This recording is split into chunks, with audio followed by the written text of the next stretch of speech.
So today we are chatting about what to do with your 2-week-old newborn.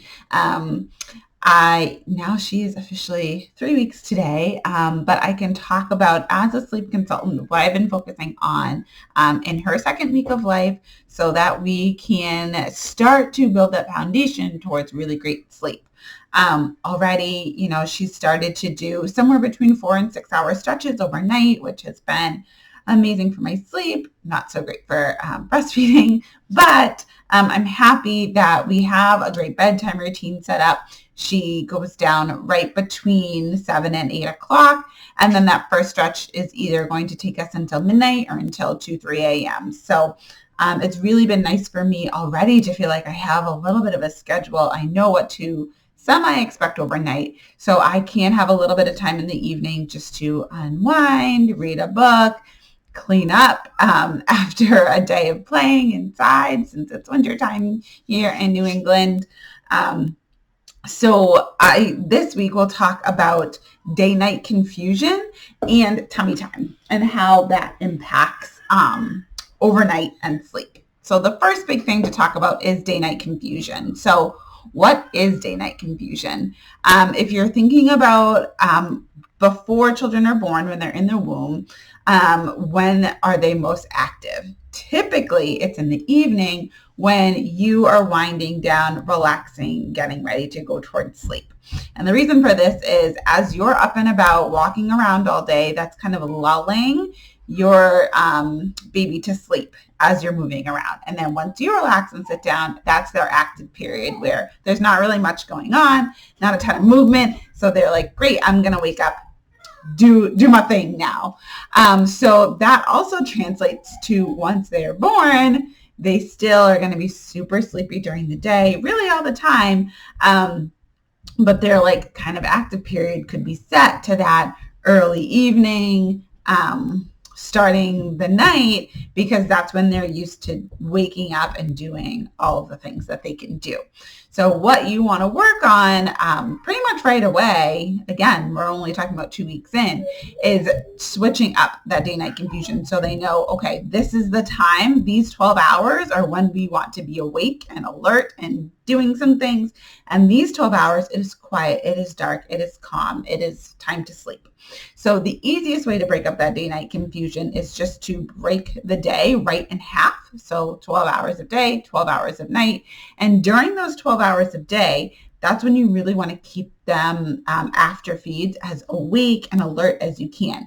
You want to play, you want to engage, you want to get some tummy time in. You want to be talking to them, have like lights around, people talking, things like that. When it is time for them to sleep, you can bring them into a dark room, swaddle, sound machine, all that good stuff. But you want to try to facilitate some time in that 1 hour, very short awake window after the feed to get some kind of interaction so they're not just falling asleep right away. This will get easier. Again, you only have a 2-week-old, so it's going to be harder to keep them up every single time after they eat, and that's okay. But they're starting to get a little bit more alert. They're starting to lock on with their eyes, look around the room, be more curious. So you definitely want to take advantage of that and use that playtime during the day. So you're not getting those longer stretches of awake time overnight when you just want to get back to sleep as fast as you can. And then on the opposite end, for nighttime, you don't want to do any of that engaging, interacting, anything like that. When they wake up, you scoop them up, feed. So I'll say what I personally do, and this could be different for you, but what I do is I scoop her up, feed her on one side, then I will change her diaper, burp her, change her diaper, feed her on the other side, burp her again, and put her right back in. It stays dark. It stays calm. It stays quiet. I'm really not talking and engaging with her. Once she's done on that second side and I burp her, I put her back into the bassinet no matter how awake she is. Sometimes she's super, super drowsy. She just goes in and she's already basically asleep. Sometimes it takes about 5, 10, 15, even 20 minutes for her to be able to fall back to sleep. And that's okay. The big thing is I'm not like actively engaging. I'm not talking with her. I'm not walking her around. I'm not doing any of those bigger things that could actually be more stimulating and prohibiting sleep than it is helpful to sleep. So just know that 12-hour block that it's supposed to be night, try your best not to turn any lights on. Yes, you have to change a diaper, but see if there's like a small side light or even like a flashlight or something like that that you can use that's really not going to stimulate them and wake them up more than is needed. If they're going back into the bassinet awake or asleep, I meant to say, that's perfectly fine. You don't want to do anything extra to like rouse them. You just want them to go in kind of naturally as they are and then help them soothe from there so they can start getting used to knowing like this is the time for sleep. This is not the time to play any games or to do any interacting.